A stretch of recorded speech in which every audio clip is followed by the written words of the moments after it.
নমস্কার, আমি সন্দীপ চক্রবর্তী। আর প্রজাতন্ত্র দিবসের অনেক শুভেচ্ছা আপনাদের সকলকে। আমার আজকে খুব আনন্দের দিন, কারণ আমার ঘরে বাইরে পাবলিকেশনের তরফ থেকে আমার 5 নম্বর বই বেরোলো, এবং এটি একটি উপন্যাস। এটার নাম বিদু ডাক্তার। বিদু ডাক্তারটা একটা সম্পূর্ণ ফিকশনাল চরিত্র। এই বিদু ডাক্তার চরিত্রর বয়স 105। ঘুরে বেড়ান, উনি রেগুলার প্রাণায়াম করেন, যোগাসন করেন, ওনার খাওয়া দাওয়া খুবই সীমিত, প্রচন্ড ডিসিপ্লিন মানুষ, যে কারণে এই জায়গায় উনি পৌঁছতে পেরেছেন। কিন্তু ওনার জীবনের পুরো কি 3টে বছর উনি লুকিয়ে রেখেছেন, যেটা সম্বন্ধে উনি কোনোদিন কাউকে বলেননি বা বলতে চাননি।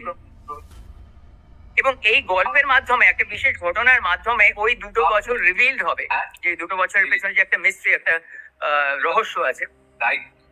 উনি এক সময় নেতাজির আজাদ হিন্দ ফৌজে লড়াই করেছিলেন, এবং উনি শুরুতেই কিন্তু আজাদ হিন্দ ফৌজ জয়েন করেননি। উনি জয়েন করেছিলেন একটা অন্য আর্মি, এবং আজাদ হিন্দ ফৌজের কাছে ধরা পড়েছিলেন। ধরা পড়ে উনি কিভাবে ওনার মনের পরিবর্তন হয় সেই নিয়েই এই গল্প। এবং এর মধ্যে যদিও একটা প্রেমের দিক আছে, কিন্তু সেটা জাস্ট ছোঁয়া। প্রেমের থেকে অনেক বড় যেটা, সেটা হচ্ছে দেশপ্রেম এবং ডিসিপ্লিন লাইফ, এই নিয়ে একটা রহস্য। এর থেকে বেশি আমি কিছু বলবো না। আপনারা যদি এসে কিনে পড়তে পারেন তাহলে আমার খুব আনন্দ হবে।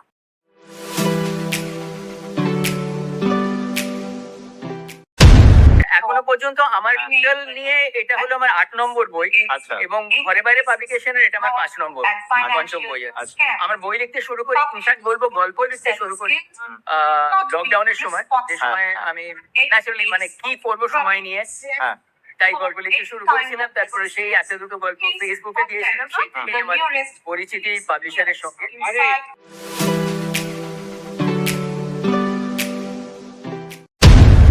আমার আপনাদের কাছে এটাই বক্তব্য যে আপনারা প্রচুর বই পড়ুন, কেননা বই পড়াটা শুধু যে অনেক কিছু জানা যায়, নিজেকে সমৃদ্ধ করা যায় তাই নয়। বই পড়াটা অনেক বেশি চ্যালেঞ্জিং সোশ্যাল মিডিয়া দেখার থেকে, টু দ্য ব্রেন।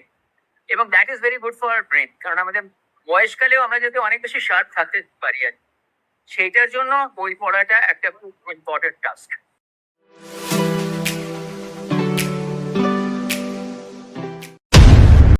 আজকে তো মানে তাহলে মানে জটায়ুর ভাষায় বলি সেলিং লাইক হট কচুরি, না অতটাও নয়, কিন্তু খুবই ভালো সেল হচ্ছে। আজকে আমার একটু আগেই বই রিলিজ হলো, তারপর থেকে প্রচুর মানুষ আসছেন, প্রচুর বই কিনছে।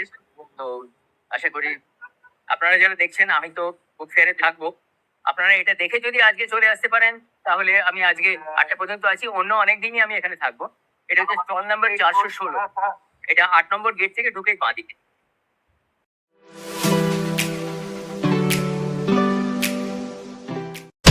জনপ্রিয়তা কিরকম অর্জন করবে এখন থেকে বলা খুবই ডিফিকাল্ট, কিন্তু এইটুকু বলতে পারি যে এই বইয়ের পেছনে আমি যতটা রিসার্চ করতে হয়েছে আমাকে, সেটা আগের অন্য কোনো বইয়ের পেছনে হয়নি। যদিও প্রত্যেকটা বইয়ের পেছনে কিছু না কিছু রিসার্চের জায়গা থাকে, হয় সায়েন্স বা হিস্ট্রি বা কিছু না কিছু থাকে, কিন্তু এটার পেছনে আমার অনেকটাই রিসার্চ করতে হয়েছে। এবং আমি প্রফেসর সৌগত বোসের লেখা হিজ ম্যাজেস্টিজ অপোনেন্ট বলে যে এরকম মোটা একটা বই, নেতাজি সুভাষচন্দ্র সম্বন্ধে, সেই বইটা পড়েছি, অনেকটা থরলি পড়তে হয়েছে, বিশেষ করে ওই 2 বছরকে নিয়ে, যে দুটো নেতাজি সুভাষচন্দ্রের একদম শেষের 2 বছর, মানে উনি উধাও হয়ে যাওয়ার আগের 2 বছর। তারপরে তো অনেক বিতর্ক আছে, উনি ছিলেন কি ছিলেন না।